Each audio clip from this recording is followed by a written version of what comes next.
The millionaire was a man known for his wealth, his power, and his determination.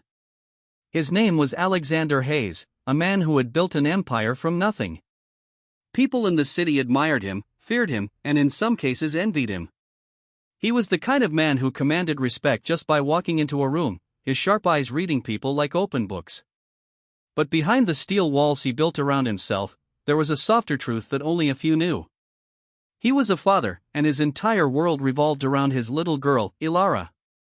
She was his only child, born after his beloved wife passed away during childbirth. Losing his wife shattered him, and Ilara became the only light he had left in his life. But Ilara wasn't like other children. She was special, fragile in ways most people couldn't understand. Her health was delicate, her speech slow to develop, and though she smiled brighter than the sun, Alexander feared for her every single day. To protect her, he kept her world small, her circle even smaller. No strangers were allowed near her, no risks, no chances. And then came the maid. Her name was Isabella. She was hired quietly, almost reluctantly, because Alexander didn't trust anyone around his daughter. But he couldn't watch Ilara every second of the day, not when he had a business empire demanding his time. He tested every maid, every nanny, every helper, until Isabella came. She was soft-spoken, patient, with a gaze that seemed to carry both pain and strength. Unlike others, she didn't try to impress Alexander, didn't seek his approval. She simply focused on Ilara. She treated the little girl not as a burden or a responsibility, but as if she was the most precious thing in the world. At first, Alexander kept his distance. He observed Isabella through security footage, through reports from the staff. He was waiting for the moment she would fail, the moment she would show carelessness, greed, or deception. But day after day, Isabella only proved herself. She played with Ilara for hours, sang to her softly when she was afraid, sat beside her when she had her quiet episodes, never once losing patience. She guarded her fiercely, as though Ilara were her own child. One evening, Alexander returned earlier than expected. As he walked into the garden, he saw Isabella on the grass, shielding Ilara with her arms. A large dog from the neighbor's estate had slipped in through the gates and was growling dangerously. Before security could arrive, Isabella had already placed herself between Ilara and the dog, ready to be bitten if it came to it. Alexander froze at the sight. He saw his daughter clinging to Isabella, her tiny hands gripping the maid's dress, and he saw Isabella's trembling form, standing her ground. By the time guards rushed in and removed the dog, Alexander realized something inside him had shifted. This wasn't just a maid. She was protecting Ilara with her life. That night, he couldn't sleep. He replayed the scene over and over in his mind. Why would she risk herself like that? She wasn't family, she wasn't bound by blood. She was just an employee. Most people would have screamed for help, maybe even run, but she stayed. For the first time, Alexander wanted to understand who Isabella truly was. The next morning, he called her into his office. She stood nervously, clutching her apron, her eyes downcast. He asked her directly, "Why did you protect my daughter like that? Why risk yourself?" Isabella hesitated, her lips trembling as if she carried a truth too heavy to say. Finally, she whispered, "Because she deserves to be safe. Because no child should feel alone in this world." Something about her voice cracked the walls around Alexander's guarded heart. But he still couldn't shake off the curiosity. There was something deeper she wasn't saying. Days turned into weeks, and his suspicion grew, not from distrust but from the sense that Isabella carried secrets. One late night, when most of the mansion was quiet, Alexander walked past Ilara's room. He stopped when he heard faint humming.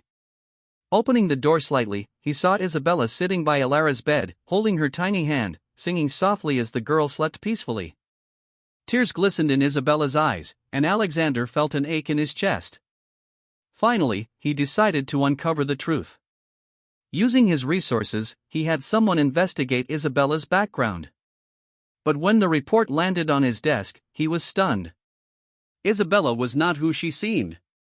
Her real identity was tied to a tragedy years ago. She was once the daughter of a wealthy man himself, but her family's fortune had collapsed after a betrayal. Worse, her younger sister, born with the same condition as Ilara, had passed away due to neglect from the very caretakers meant to protect her. Isabella had lived with the guilt, carrying the weight of not being able to save her. Since then, she had vowed never to let another fragile child feel abandoned, not while she still breathed. Alexander closed the file, his hands trembling.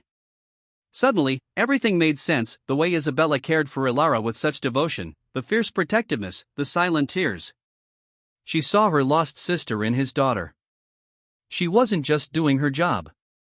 She was healing a wound that had never closed. The next day, Alexander confronted her gently, telling her he knew the truth. Isabella's face went pale, and she begged him not to fire her, her voice breaking as she confessed, "Ilara is the reason I can breathe again. She reminds me of what I lost, but also gives me a chance to protect someone I couldn't protect before." Alexander felt something stir in him he hadn't allowed himself to feel in years: trust. He realized this woman wasn't just protecting his daughter. She was teaching him something too. For years, he had built walls so high that even love couldn't climb over them. But Isabella, in her quiet way, had started to break them down. From then on, he treated her differently.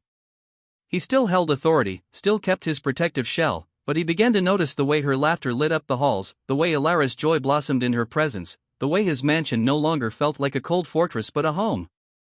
He found himself drawn to her warmth, to the strength that came not from wealth or power but from compassion. As months passed, the bond between Isabella and Ilara grew unshakable. The little girl spoke more words, smiled more often, and clung to Isabella like a second mother.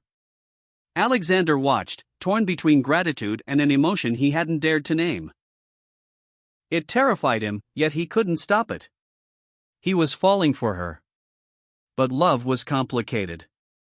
One night, after tucking Ilara into bed, Alexander found himself alone with Isabella in the study. He looked at her across the room, his chest heavy with words unsaid. "You've changed everything," he admitted quietly. "Not just for Ilara, but for me. I thought I'd lost the ability to trust anyone, but you," his voice faltered, the air thick with emotions neither could deny. Isabella's eyes filled with tears, but she shook her head gently. "I didn't do it for you. I did it for her. But if you trust me, that's enough." And it was. The millionaire who had once lived only for power and control now found himself living for something greater. He realized the truth he never expected, that sometimes the strongest protectors come not from blood, not from wealth, but from hearts that have already been broken and learned how to love again. Isabella wasn't just his maid anymore. She was the guardian of his daughter's happiness, the healer of his own soul, and perhaps, the missing piece of the family he thought he would never have again. And as Alexander stood by the window that night, watching Isabella carry Ilara in her arms as the child slept, he whispered to himself, "I never expected this truth, but it's the one I'll hold on to for the rest of my life."